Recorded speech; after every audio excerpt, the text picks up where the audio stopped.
Zoom, and the Coalition has the call. Thank you, Chair. Senator Hume. I wanted to ask some questions about the Magna Carta, so I think they're probably best directed to Dr. Herriot.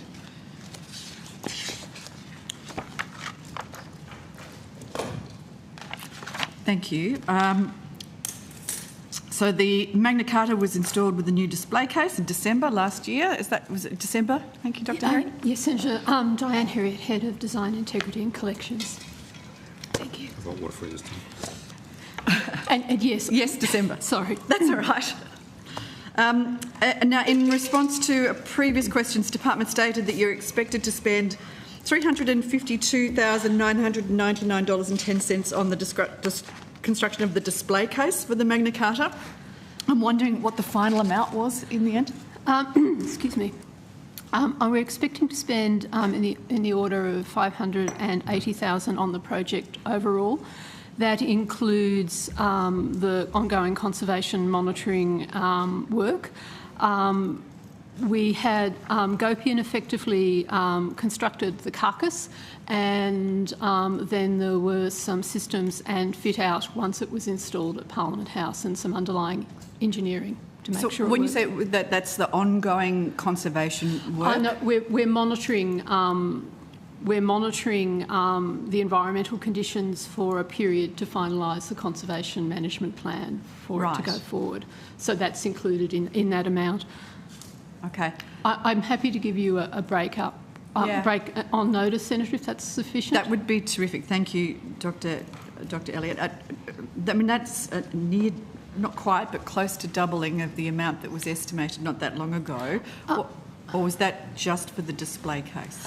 Senator, I'm not sure it was an estimate. We gave you contract values, and that was for the Grimwade Centre at the University of Melbourne and for Gopian. We then had to import the case, install it. As I said, we had to install monitoring systems in it. There was some engineering works, and then the carcass, for want of a better word, had to have plating and display. So there are elements that we could only do once we had the carcass installed. Okay. Carcass isn't an elegant word, I'm sorry. It's a terrible word, but, you know, what a lovely word picture you paint there. So I apologise for that. That's fine. All right. Can I... you at the 2023-24 additional estimates, you provided a response on notice in relation to previous purchase of art for the Parliamentary collection, and it was a question on notice 109. I'm wondering, and that was very helpful. It was a table that had sort of a full list of pieces, when they were purchased, who approved them, the artists, the source gallery, all of that information. I'm wondering if you could provide an update to that table on notice? On notice is fine, Senator. Thank you. I wouldn't ask you to do it on the spot. I think that's probably kind. A bit much. Thank you. Dr. Herriot, I want to ask you about... I'm assuming you have knowledge of the recent media reporting regarding the Australian representative to the Venice Biennale, Khaled Sabsabi. I have seen the press, Senator, or some of the press. I can't say I've been following it closely. Thank you. I just want to confirm, for the benefit of doubt, that you haven't personally participated in any actions that have called for the artist's reinstatement. Is that correct? Oh, no, Senator. I've had no involvement in anything like that. I would assume that would be the case. It would obviously be entirely inappropriate for someone in your position under the Parliamentary Services Act. Yes. I'm sorry. Yes, I'm nodding. Yes. Yes. I have in front of me a list of individuals in the Australian artistic community that have petitioned the government to reinstate Mr Sabsabi, who have also previously petitioned to have an Israeli artist removed from the Venice Biennale, which is quite ironic because obviously the first open letter was protesting artistic censorship. The second open letter, which occurred 2 years earlier, was in fact to boycott this Israeli artist, Ruth Patir, from the 2024 Venice Biennale under a heading called Art Not Genocide Alliance.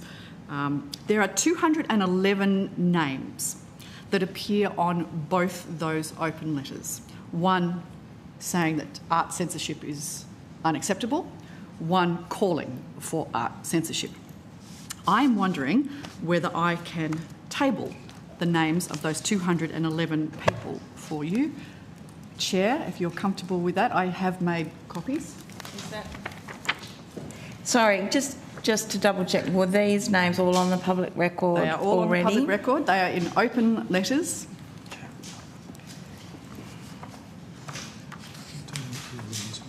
So these 211 names that appear on both lists, one calling for the Senator Hume, if Yes. we've had a long set of questions around you've made some statements around the Biennale and censorship. I'm yet to see what the relevance to this committee is, but I'm sure you'll come to that. Yes. Can I get onto it? Yes. Thank you. So on notice, I'm wondering, Dr. Herriot, if you could confirm if any staff within your team have signed these positions, these open letters, and if so, whether there has been any action taken to counsel them. Open letter, that does not necessarily... I can take that on notice. I haven't seen the list, I'm sorry, Senator. That's, of course, we're about... it's just a list of names. Senator Hume, I'm not sure that an open letter necessarily equates to a public letter that's been published somewhere. Well, it was an open letter to government. It was an open That's letter. the whole point of an Is it open letter. published? Yeah.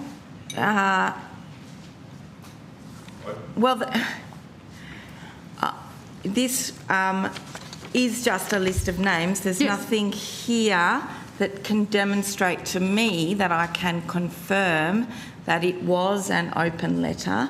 That sources where it has been previously published. So I could You've publish... given me the list of names. Yes. But I have not received any evidence in what is attached here that shows when and how it was published as an open letter to demonstrate that these names are already on the public record. So, Chair, there were two open letters. One of them, which was protesting the withdrawal of Australia's 2026 Venice Biennale representation, that had 3,626 names on it. Now, I can provide you that letter because that is also publicly available. There was another one in 2024 that was calling for a boycott of Israeli artist Ruth Patia at the 2024 Venice Biennale under the heading Art Not Genocide. There were 24,676 names on that letter. Now, what I've provided to you is the crossover of the of names on both of those letters. There are 211 of them. They are from the Australian artistic community.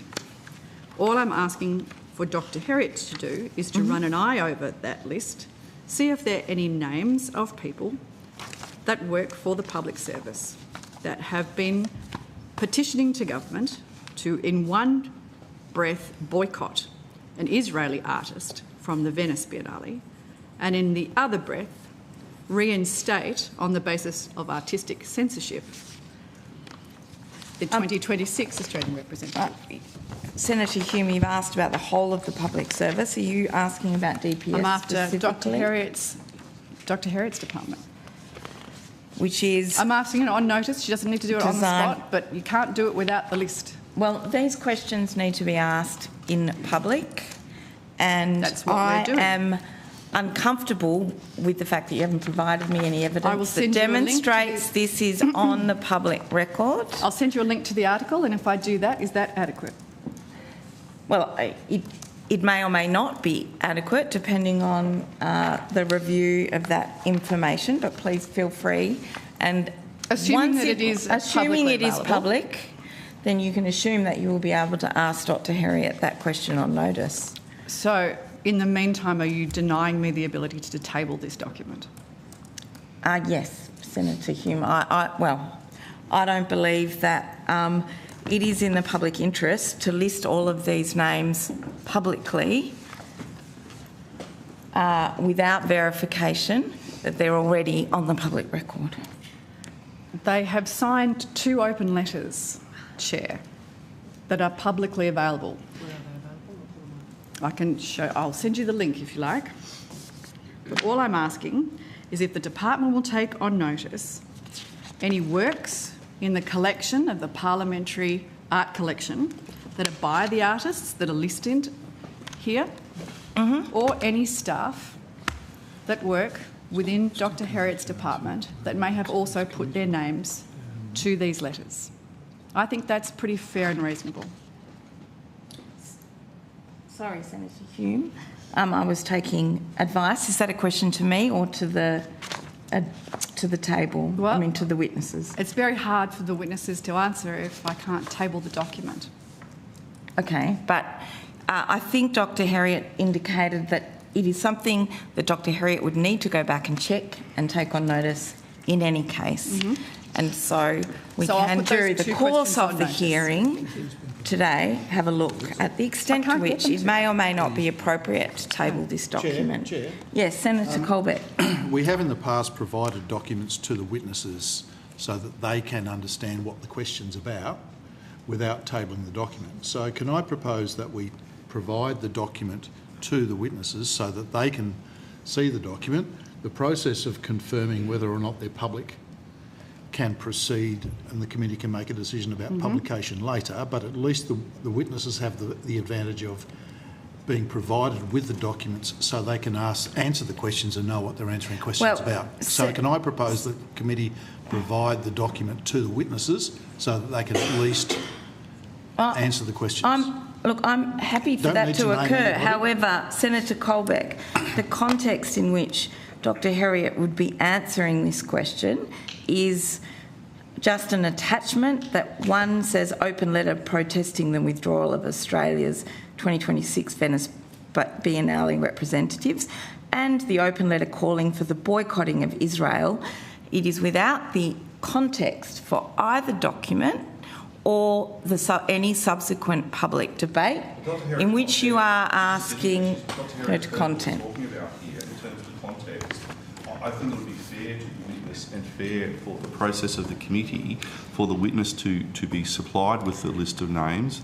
The witness is fully aware of the context, and I think this would help us move along so we can continue to question other elements of the department. And Chair, I've just sent you directly the copies of 2 of the open letters, one for the withdrawal of Australia's 2026 Venice Biennale representatives, and the other from the Art Not Genocide Alliance from 2024, and then a copy of the 211 names, which you have in front of you, that have their names on both of those 2 open letters. I've now texted those through to you directly.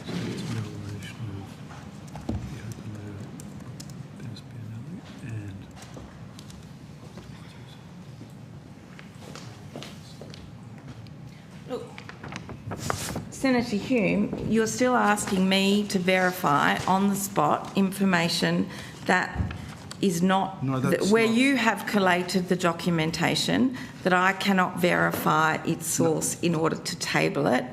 It looks to me like a journal, like an online source has published the crossover to the 2 names of the 2 names. That is not something I can verify, nor can I verify the consequences for those people who have had their names published in that way on the broader public record. But here you are seeking to table those names. No, that's not. And that is something I would always be reluctant to see. With respect, what the Deputy Chair has said is that a means to abridge this process is for the list of names to be provided to the witness. No one is asking you to verify them for the time being while you assess the other information that Senator Hume has provided to you. So I would suggest that we agree to Senator Colbeck's proposal is that the list of names be handed to the witness who is fully aware of the context of this discussion, because the witness has been sitting here listening to this. So why don't we just hand lists of names over the witness so they are aware of that? Will you be asking the witness to identify the names of people on that list? Not on the spot, of course not on the spot, but on notice. I think it's fair and reasonable for us to ask whether there are any staff whose names appear on those lists, and whether there are any artists that appear in the parliamentary collection that also appear on those lists. But here we come to a loop. Question on notice needs to be asked on the public record. So I am somewhat uncomfortable with asking Dr. Harriet to review this list and then answer a question about what was within her purview, where she does not have the document. Well, Dr. Harriet is an experienced servant of this Parliament and an experienced staffer who's appeared before this committee many times, and Dr. Harriet will herself, I'm sure, comply with the standing orders and the convention of this place in relation to the questions that are put to her on notice or otherwise in relation to this list of names. And may I suggest, to move on, that we do just hand this list of names over to Dr. Harriet, so she has that list of names which are publicly available because it is an open letter, and then we can then move on with the questioning and the many other topics that we wished to discuss over the remaining hours of this committee, please. What's the resolution you put before the chair, Senator? Well, Senator Colbeck just moved that we hand the list of names. We just provide the information to the witnesses so that they can see it, but without tabling it. We're not tabling the document. We're providing information to a witness so that they can answer the questions. I mean, the questions can of course be asked in the context of public documents. Dr. Harriet has listened to us for quite some time debate this matter among ourselves. It's also within Dr. Harriet's purview to say that this isn't verified. Dr. Harriet, you might be able to assist the committee in advising us of, well, I guess your view of the appropriateness of this question. Sorry, that is not for... I do understand. I call myself to order in that regard. I do call myself to... It is a question of the public interest and Dr. Harriet's ability, quite rightly, to make a public interest immunity claim. That is the only context in which the merit of the question can or can't be rejected in terms of being answered. So, Dr. Harriet, if you may. I have no problem with taking a committee's question on notice, because I must confess that my knowledge of the standing orders are not as intricate as my colleagues in the Senate. I'm not sure if I can take an untabled document as the basis for answering a question. And that's just a technical... Yeah. I don't know. I'm really not trying to be unhelpful. I just don't know the answer to that. One solution... I can assist Dr. Harriet, and perhaps I can assist the Chair.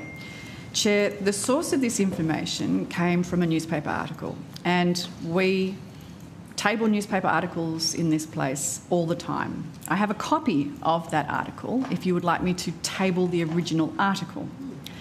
The attachments to that original article I have already sent through to you.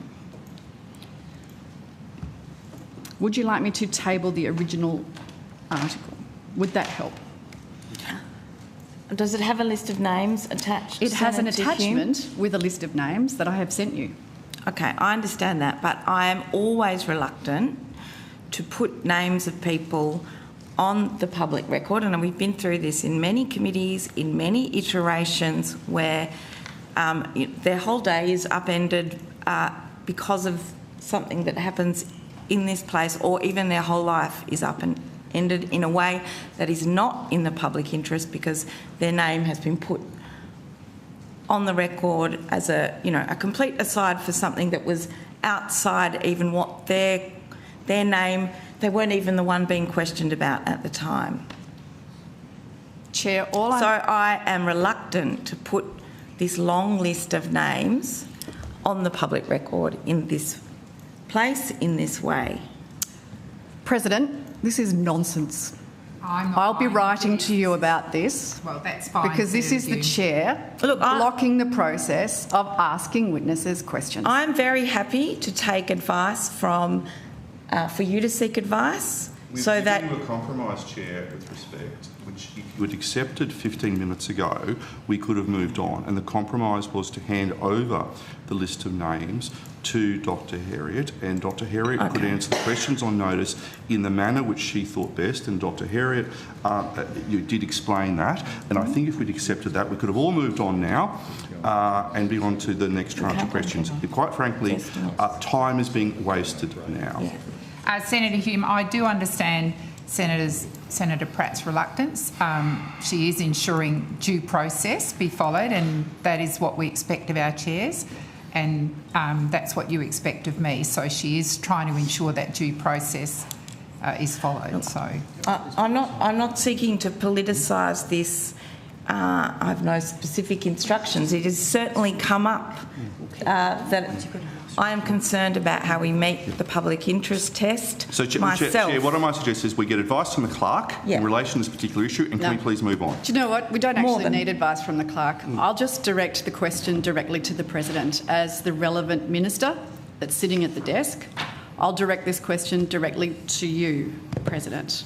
I have a list of names here that I would like to know whether any of that people on that list of names either work for the department or whether they are artists that are represented in the parliamentary collection. I don't think it's that complicated, Chair.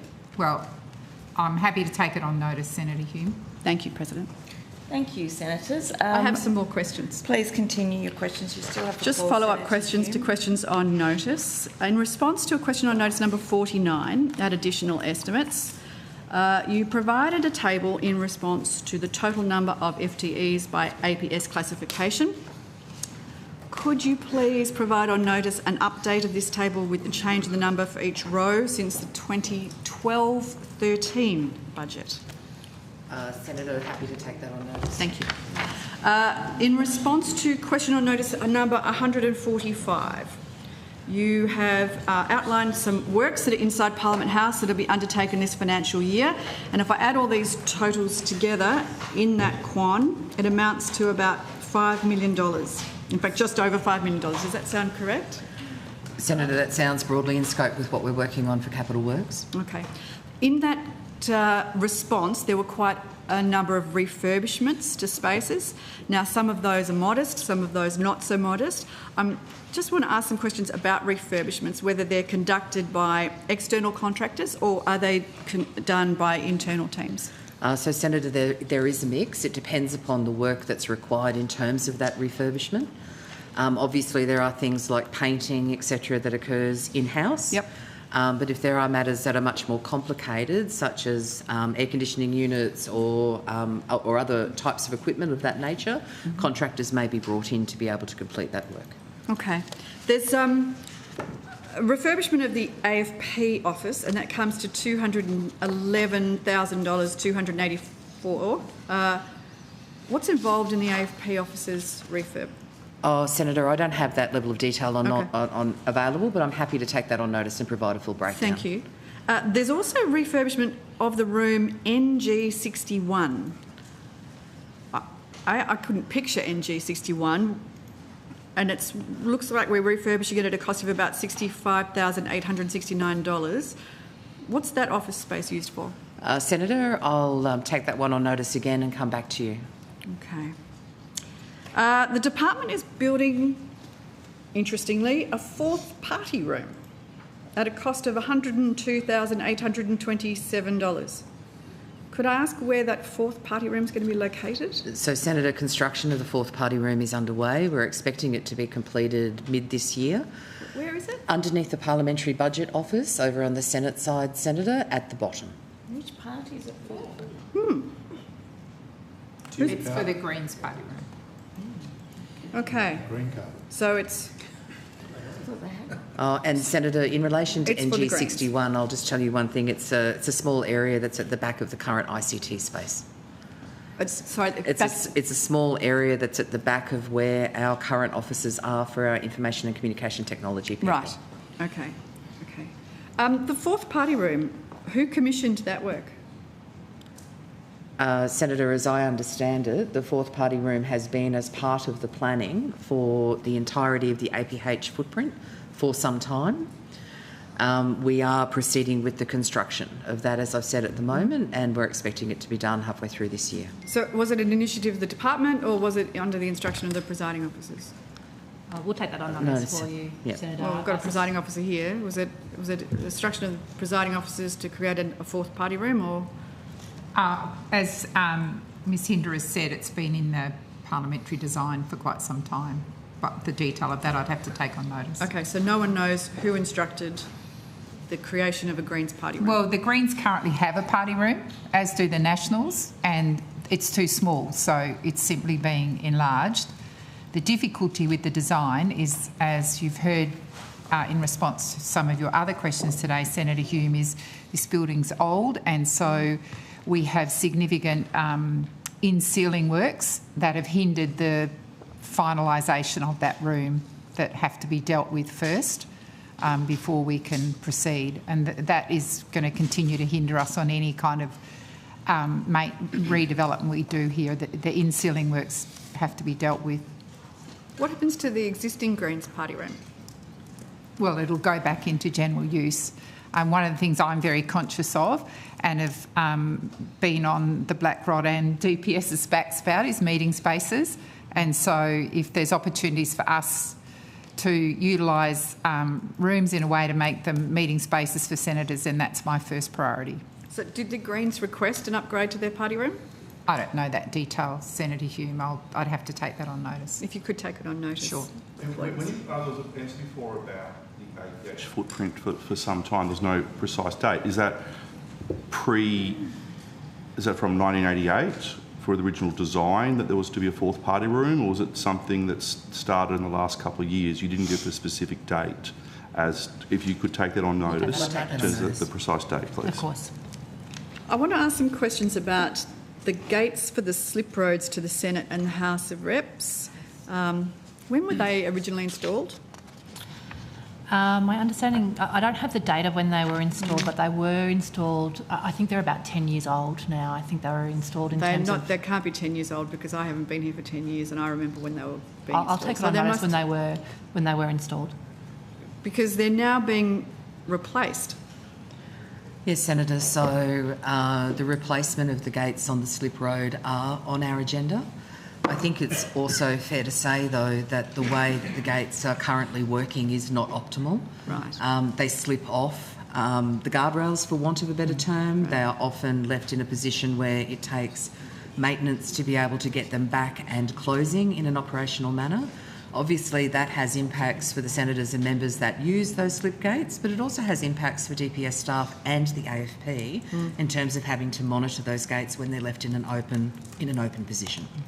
They are very heavy, and I think, frankly, that they do need to be looked at in terms of making sure that we are continuing to safeguard the safety and security of APH. Okay. The replacement cost you've estimated is $57,998. These amounts here are year-to-date expenditure, not replace, right? Not the cost of the project. Yeah. Okay. And there was another item in that quantu, which was a refurbishing of the pastry kitchen. I didn't realise we had a pastry kitchen, but we've got a pastry kitchen. And the refurbishing is costing $151,565. What's wrong with the current pastry kitchen? So, Senator, as I understand it, the pastry kitchen is quite small. It doesn't actually have the space that's needed to be able to do the huge range of, as my waistline sadly is saying, quality products that get pumped out of the pastry kitchen. But it's not only the replacement of the pastry kitchen itself, there's also equipment that needs to be replaced within the kitchen, and as well, there's also fire compliance elements that need to occur in terms of the in-ceiling work. So it's a package of goods that needs to happen in terms of that refurbishment. Okay, all right, thank you for that. Just in response to question on notice 157, the department provided the number of staff who have work from home arrangements. In response to one part of the question, listing the number of employees by the number of days that they work from home, you stated that it was too difficult to calculate, which I find extraordinary. However, you then provided the number of staff when asked for the number who work 3 or more days a week. Now, why was that?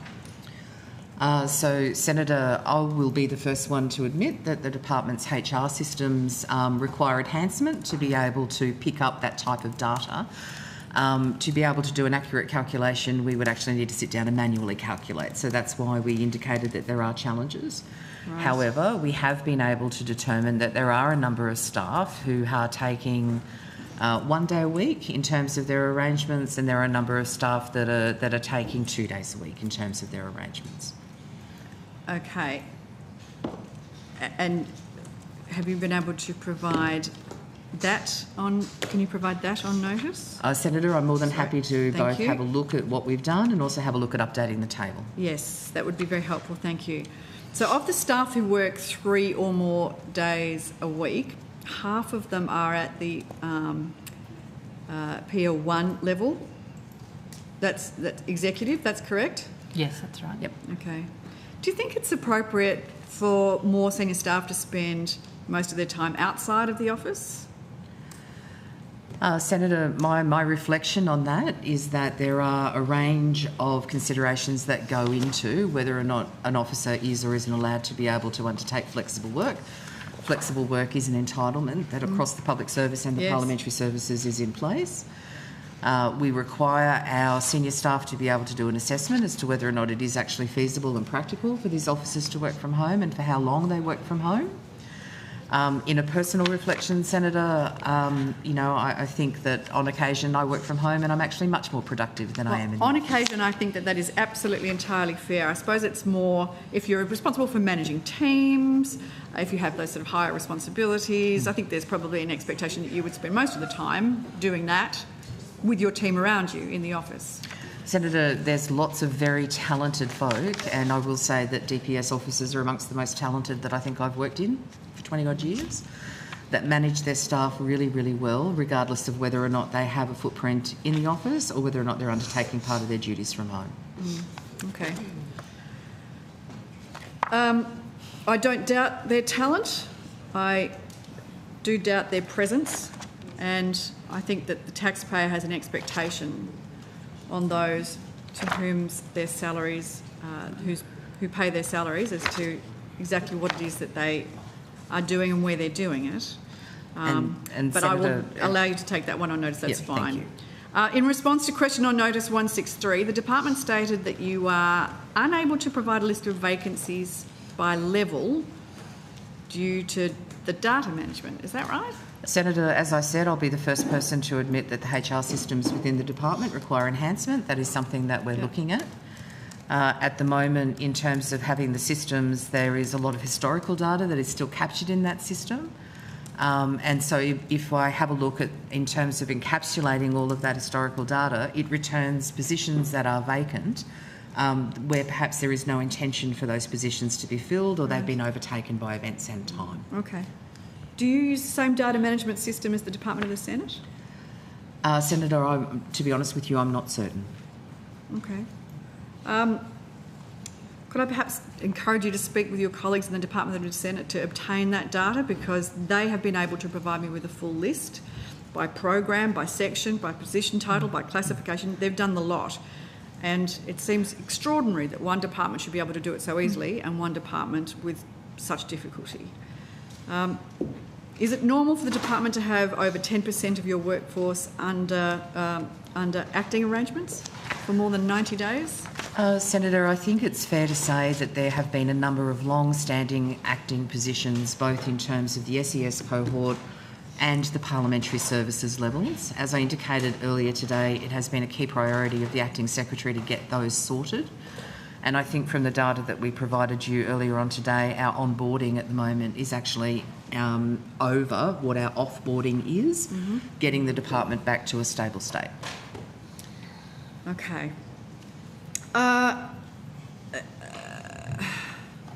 In response to a question on notice 175, I note that you engaged a speaker for the Parliamentary Service Indigenous Employee Network's interagency event.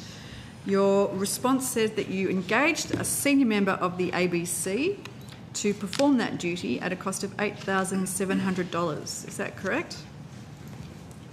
Yes, Senator, that's right. Right. How was that engagement entered into? Senator, I'll have to take that on notice. Unfortunately, I'll need to double check how that occurred. Okay. It was Dan Borchia, somebody I admire greatly, but $8,700 seems like an awfully large amount of money for a Parliamentary Service Indigenous Employee Networks interagency event. What did he do? Senator, we'll take that on notice. My understanding was that it was an event that he was speaking at, but I will take that on notice for you. Just one event? I think it was one event, but again, I'll take it on notice for you. That's a nice side hustle. Okay. Thank you. Thank you, Chair. Thank you. Are there any further questions for Department of Parliamentary Services? Thank you. We don't have a figure yet as to, sorry to you, Ms Lawson, about the ones you're going to take on notice. You don't? Close the play today? Okay, thank you. Thank you. The department is, along with the Commissioner, are released from Senate estimates. We'll take a short suspension while the Department of the Prime Minister and Cabinet come to the table. Thank you, President, and thank you very much to all the staff and officers of the Parliament for the wonderful work you do for us.